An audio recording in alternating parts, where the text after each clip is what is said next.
兄，虽然说南方的风未必比北方的风大，但是南方的冬天一定比北方的寒冷，这点以不辞为证。首长，你不能一件衣服感动我2次啊！哎呀，了不起，首长，转眼间成了京城的报人了。好，这样我们2个，不是贾银和新青年，就会有很多问题可以共同探讨了。仲甫兄，提到这个新青年，我还真想跟你好好的探讨探讨。好啊，哎，巧了，我诚心店来了很多工友朋友，正在家弄铺子呢。所以呢，哎，咱们是边吃边喝边聊啊！现在就去啊！现在就去啊！你还认识很多工友朋友，穷朋友贴心，可崇拜你了。你在北京安家了吗？到那儿你就知道了。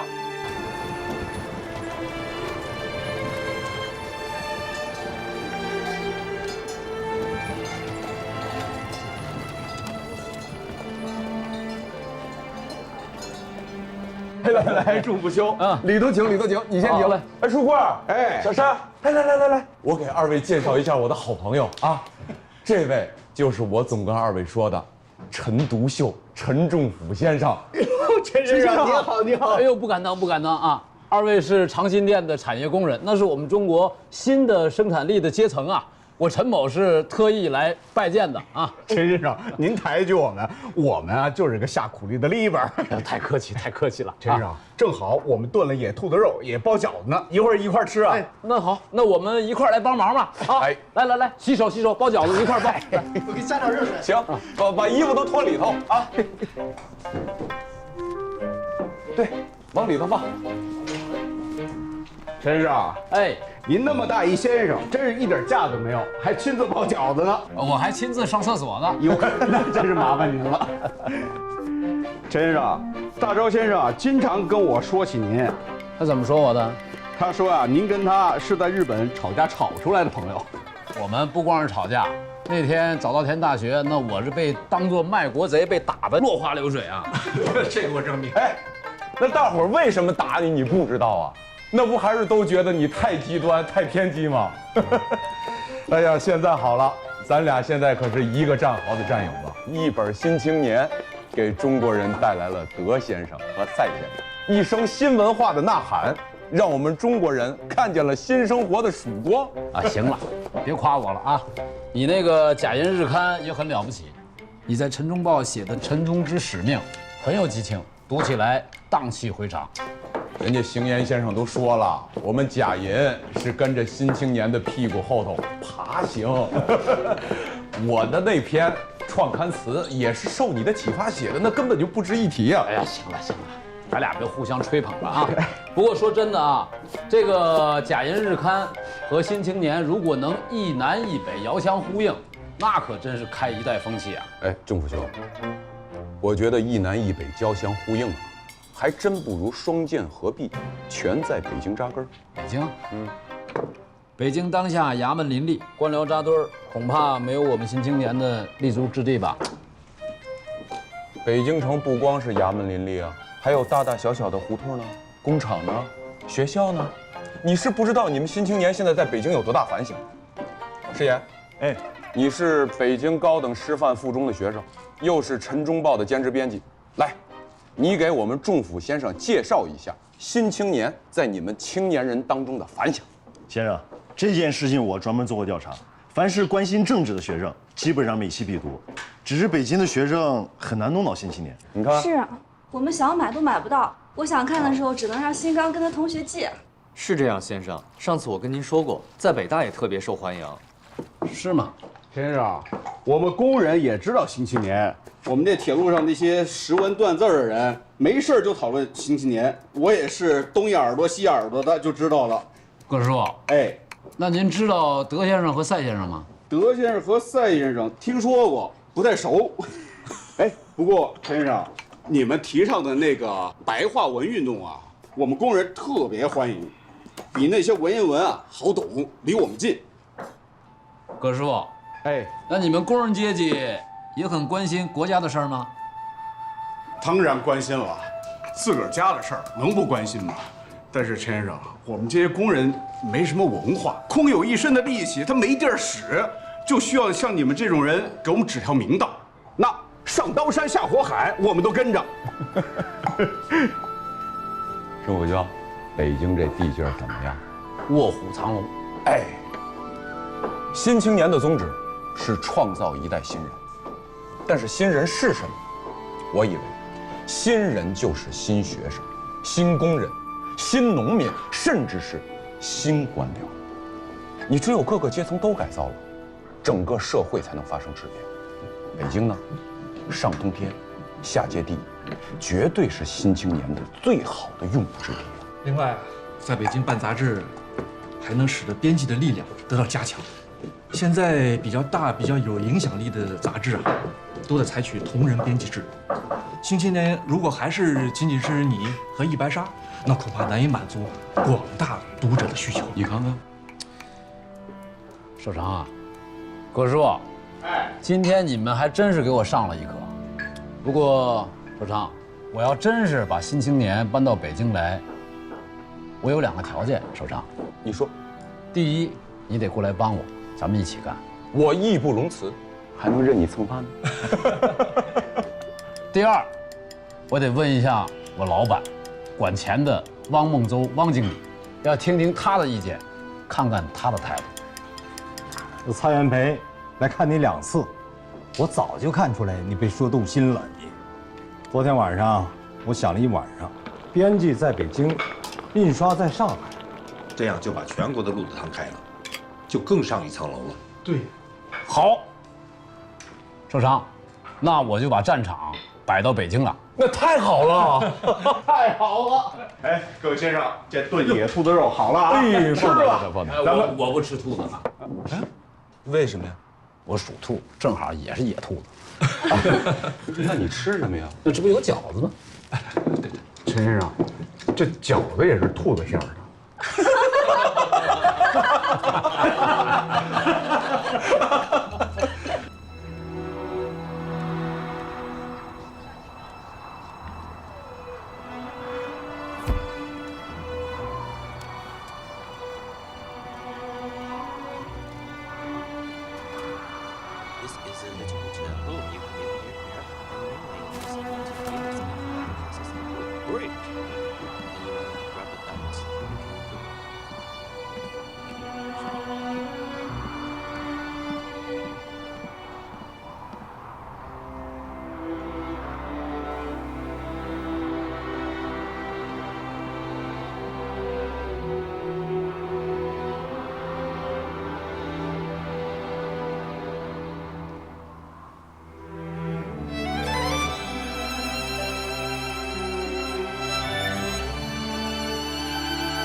杰明兄，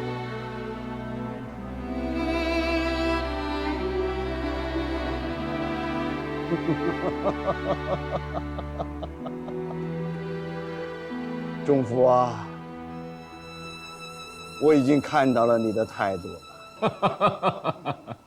先生屋里请，茶已经备好了。上座。不客气了。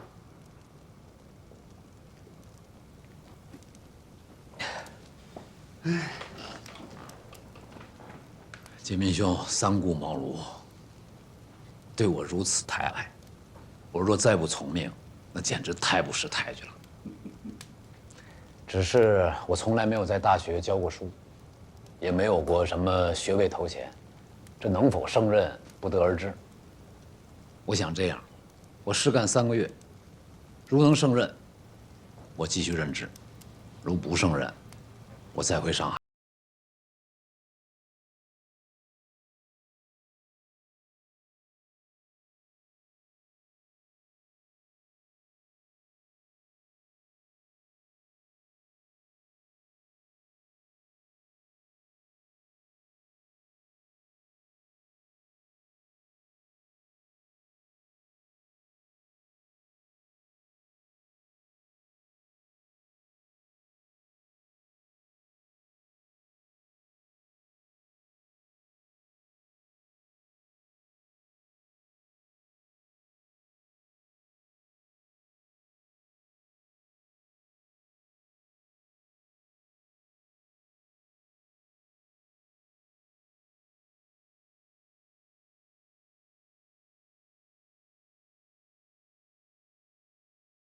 这人来的不少啊，应该快到了。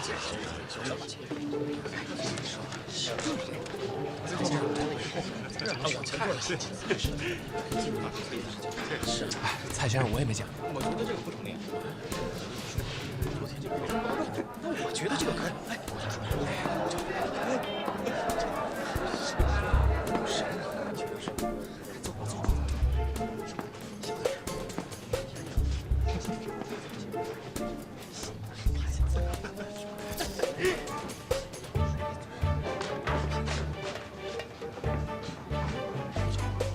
对了，唐公，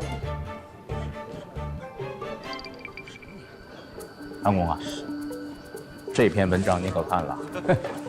这不知从哪儿冒出来一个叫胡适的黄口小儿，居然给我中华文学开列了8宗罪，真可恶之极，狂妄之极。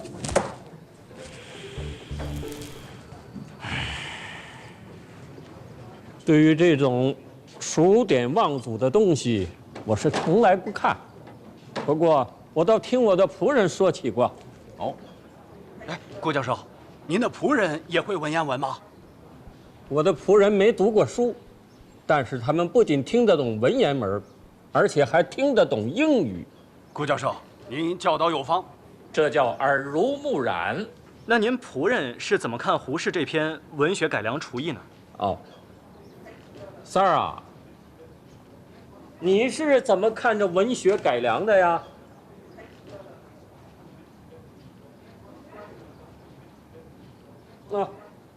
我给翻译一下。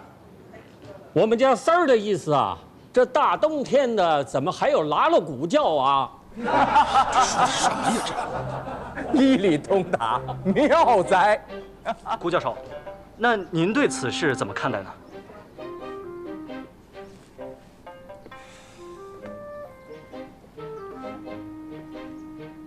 时事艰难，世风日下，哎，小心点，出几个崇洋媚外的跳梁小丑，不足为怪。可怕的是，那些个营造这些小丑的大人物们，把这个给我记下来。唐公啊，听说这新青年的主笔陈独秀就要来北大当文科学长了。不是听说，委任状马上就到，每个月300大洋。不瞒唐公啊，我和那陈独秀啊，在日本较量过。此人既没上过什么正规大学，更无教授资历，凭什么比您学贯中西的辜教授的月薪还有高20块大洋啊？潮流，世界潮流浩浩荡荡，顺之者昌，逆之者亡。纪刚兄，我看你那套靠引经据典、模仿古人、无病呻吟的做派，今后在北大怕是要混不下去了。德显师弟什么时候也赶时髦，成了这文学改良的吹鼓手了？岂止改良，是要洗心革面，不铲除六朝骈文的陋习，不打倒桐城谬种和选学妖孽，中国的文学就没有出路。好，你把这个也记下来。钱爷，你这比陈独秀和胡适还生猛啊！啊，时令海鲜呢？甚是新鲜呐！顾教授，您这话的意思？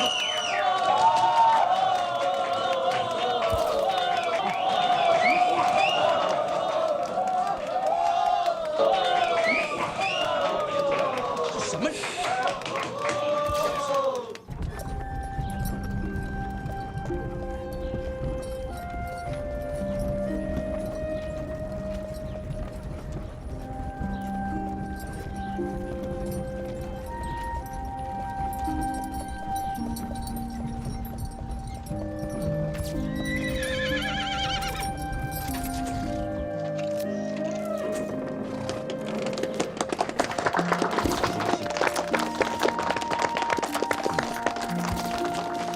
蔡先生，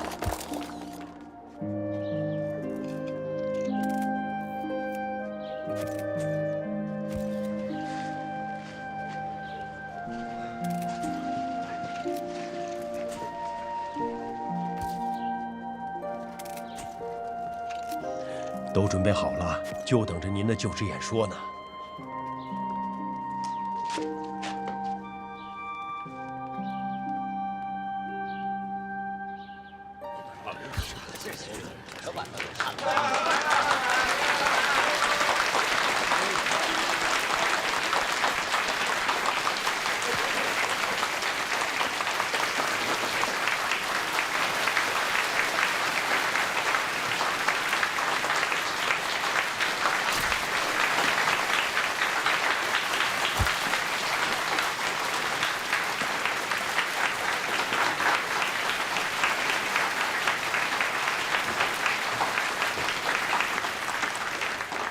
请坐。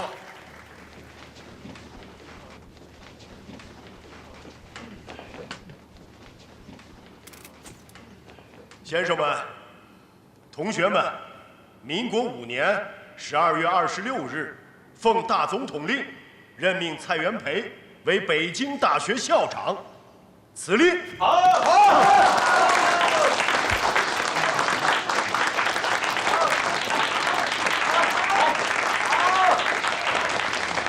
下面就有请蔡校长为我们发表就职演说。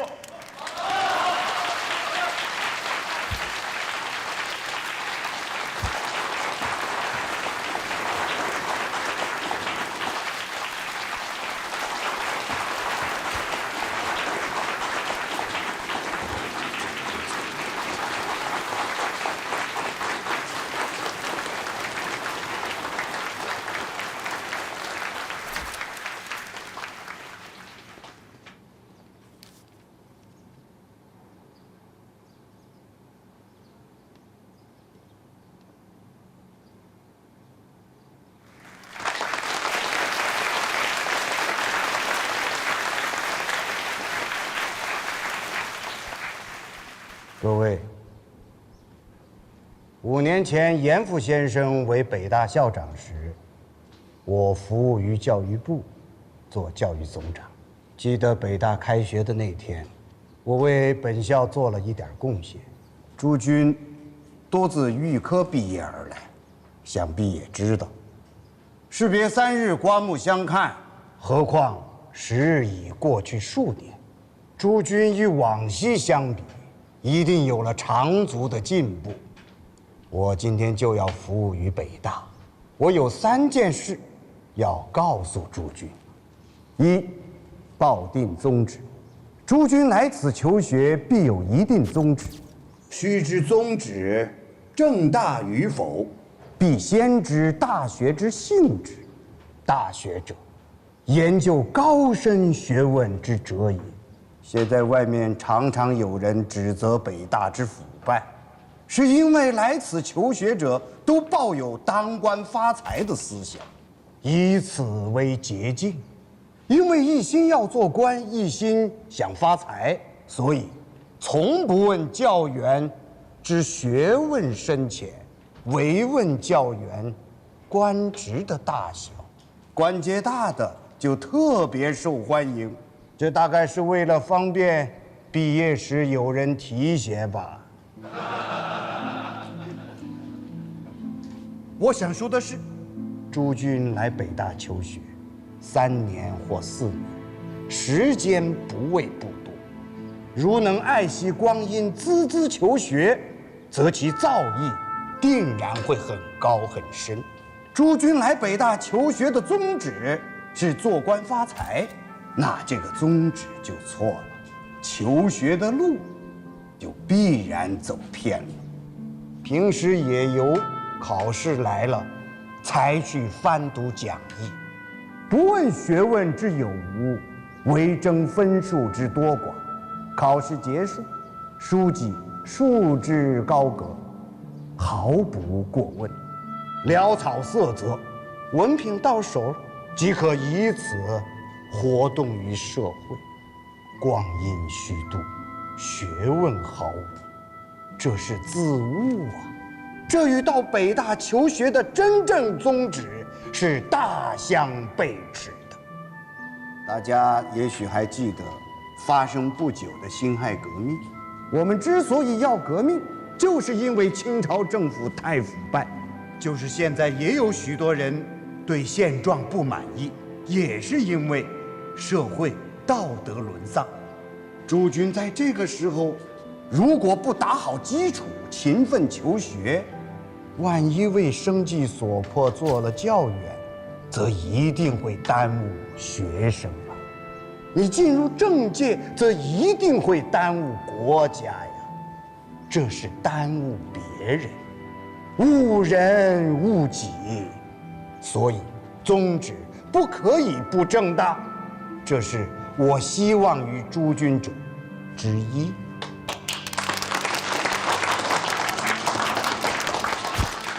到底是蔡元培啊，这一上任呐，就找到了北大的病根儿。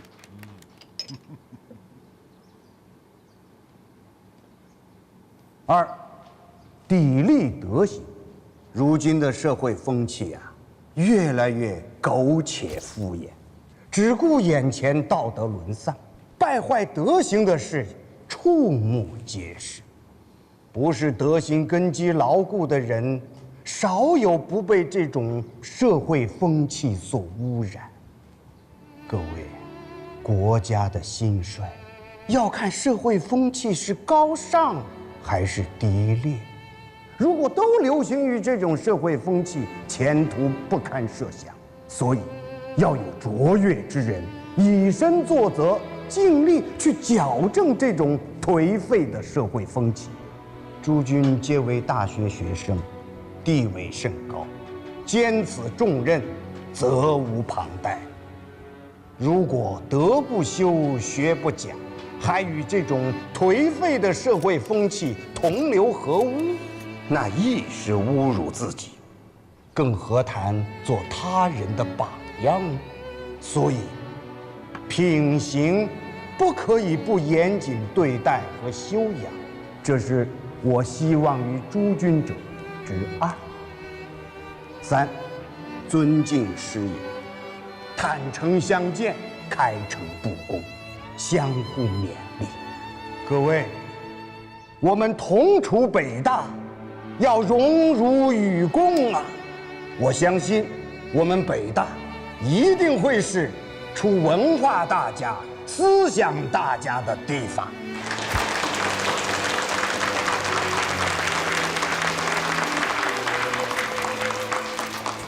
我今天就说这么多，来日方长，随时再为商榷。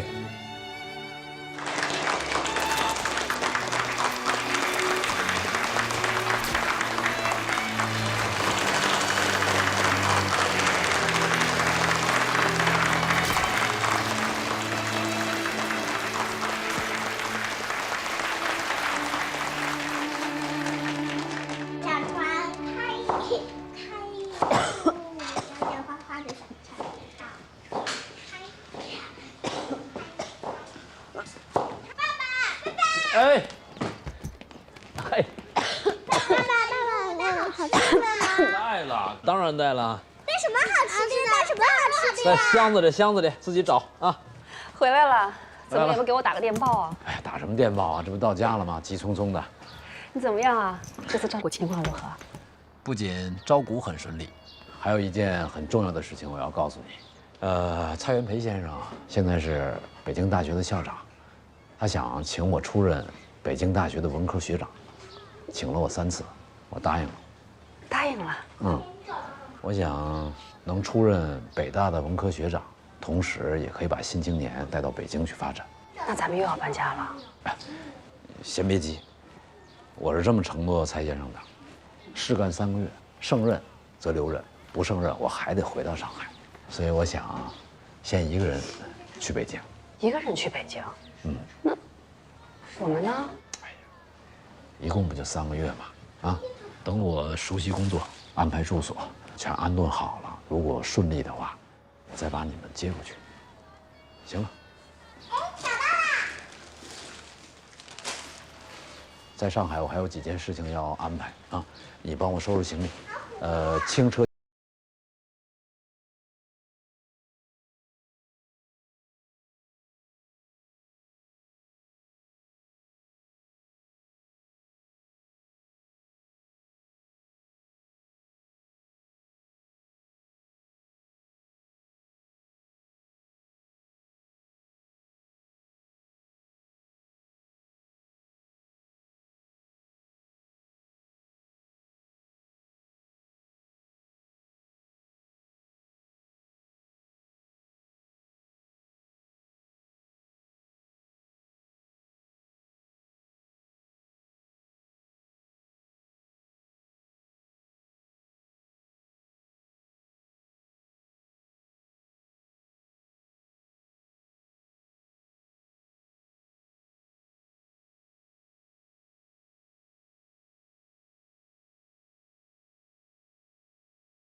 苏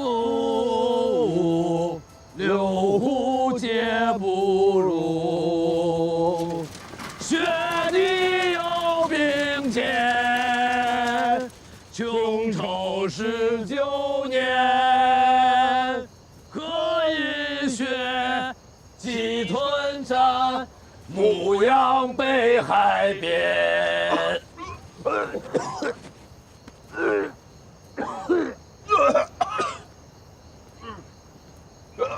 白沙，怪我，让你喝多了啊！不怪你，不怪你，我高兴，我给你送行，我高兴。仲福，我认识你这么多年，我太知道你怎么颠沛流离、九死一生的过来的。如今你站到了一个新的起点，我是发自内心的为你高兴。我现在唯一挂心的就是我们的新青年。白沙，既然挂心，那就跟我一块儿去北京。杜大柱，我跟你说一晚上了，我不会去的。我告诉你，仲福，胡适的文章，咱们批孔，还有白话文，代替文言文这些观点，那都是雷呀，会爆炸的。好啊，到时候你挺得住吗？我愿乘长风破万里浪，这不正是我们期待的吗？你是乐观派，你找出路。我是悲观派，我看不到这个国家有什么出路。白沙，我们不能退，我们要给这个国家找药方子。我们不努力，这个国家就真的没治了，没治了，早就没治了。我现在只想骂人，不想杀人。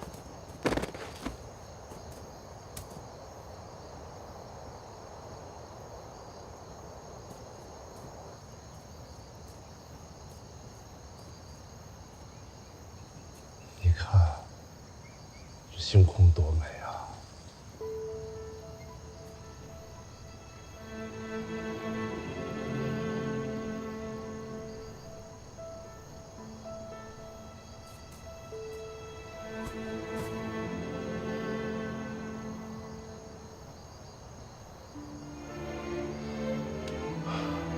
仲福，原谅我，原谅我不能陪你去北京。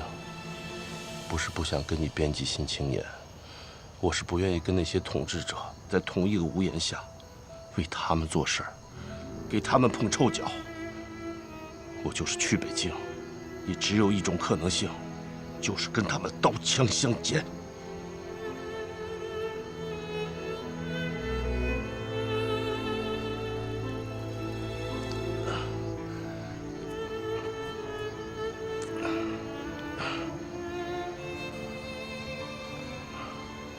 我憎恶那些历朝历代的君王。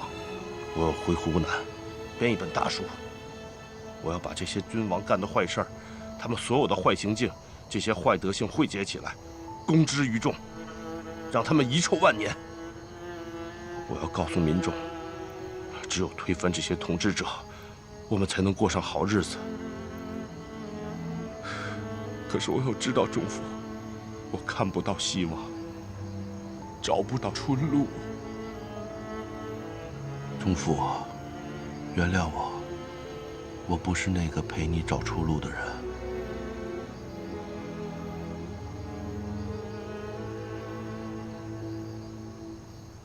但是你看得到希望，我相信你一定能找出出路的。你一定能，一定能，一定能。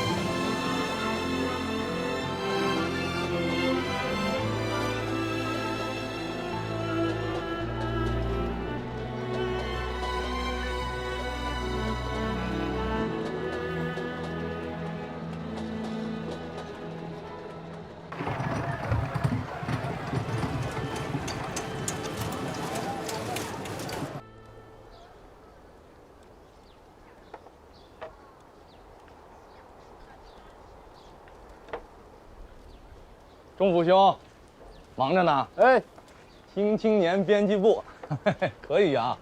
一边是北大文科的学长，一边是新青年杂志的老板，你这是一学一商两不误啊。德谦，我多谢你给我找这么一个院子，这电线都扯上了啊，比我在上海法租界那房子阔气多了。啊，哎，这都是北大的同学吗？这除了新刚，我都不认识啊。先生好，先生好，先生好。这几位啊，都是你陈独秀和新青年的忠实的崇拜者。好啊，这一下见了这么多优秀的青年，我办的新青年就是献给你们的。以后希望你们多多投稿，多提意见啊，也希望你们以后常到家里来玩。好。钟府先生，您是要把这个牌子挂起来吗？是啊。您告诉我们挂在哪儿，我们帮你忙。来了。先生，我们就挂在这儿吧。啊，对。好嘞。哎，慢点，慢点。来，给你钉子。你慢点啊。哎。好，怎么样？可以。靠中间。怎么样？可以，放中间就行。来，德谦，哎，进院。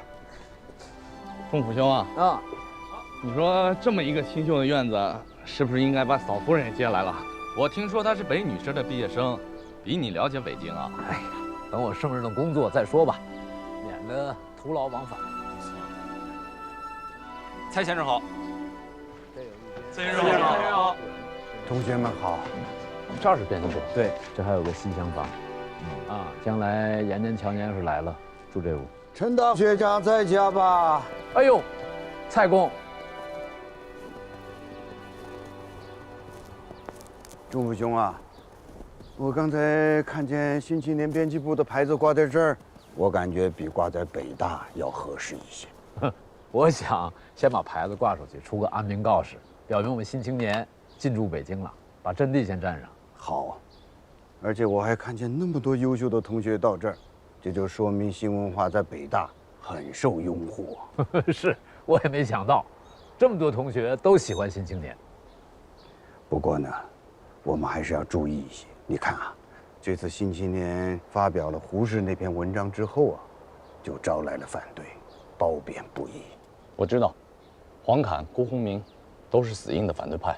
不止这两位啊，林纾、严复、章太炎、张世钊，这些都是举足轻重的人物，我们还是要注意一些为好。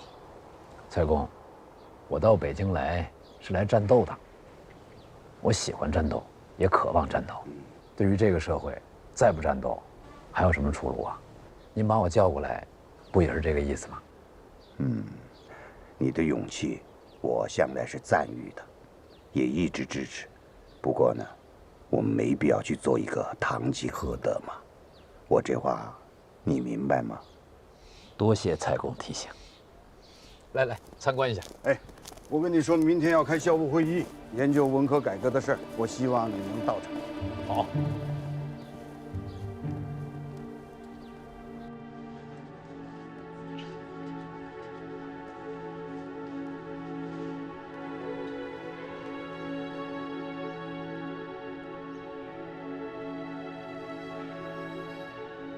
蔡先生，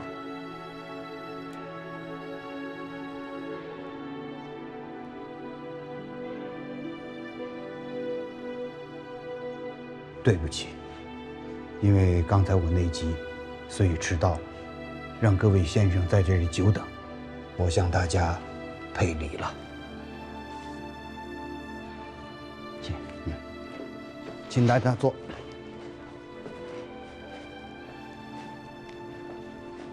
钟府兄，来，福音兄，我到北大已经有半个月了，今天是我第一次参加校委会。我先向大家介绍两位新学长，这位是理科学长夏元利先生。各位先生好，福音兄请坐。这位则是文科学长陈独秀先生。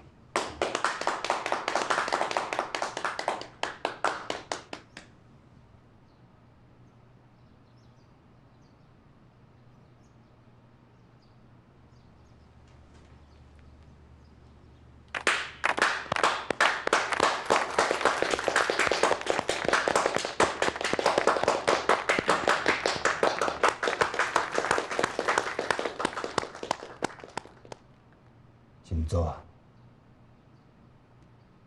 陈学长，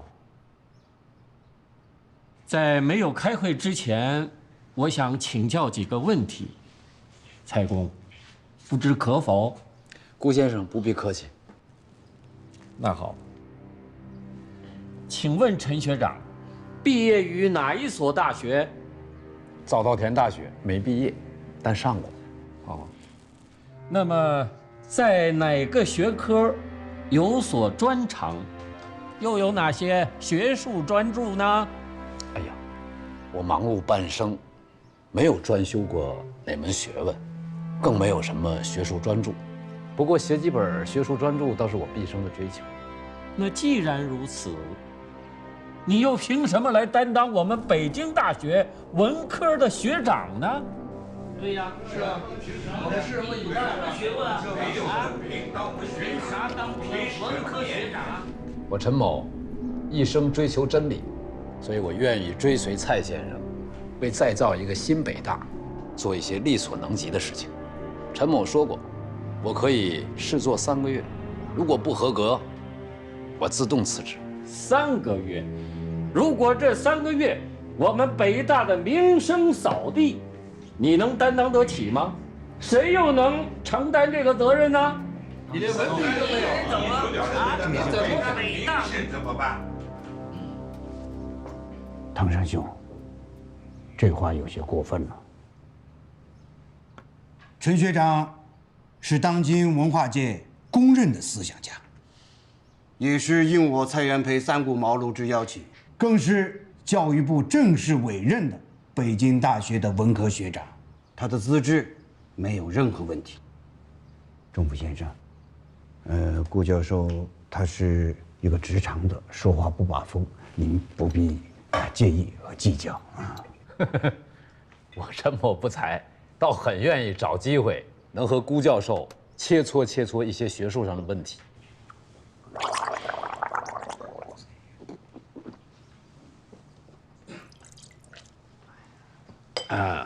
好啊，我知道你是新文化的旗手，什么时候切磋，我随时恭候。那就今天吧。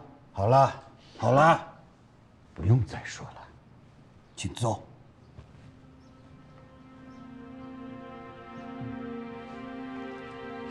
我们言归正传，现在开会。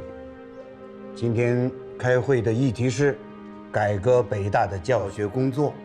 这个话题呀，5年前是我当教育总长的时候提出来的，今天呢，才能真正的去践行。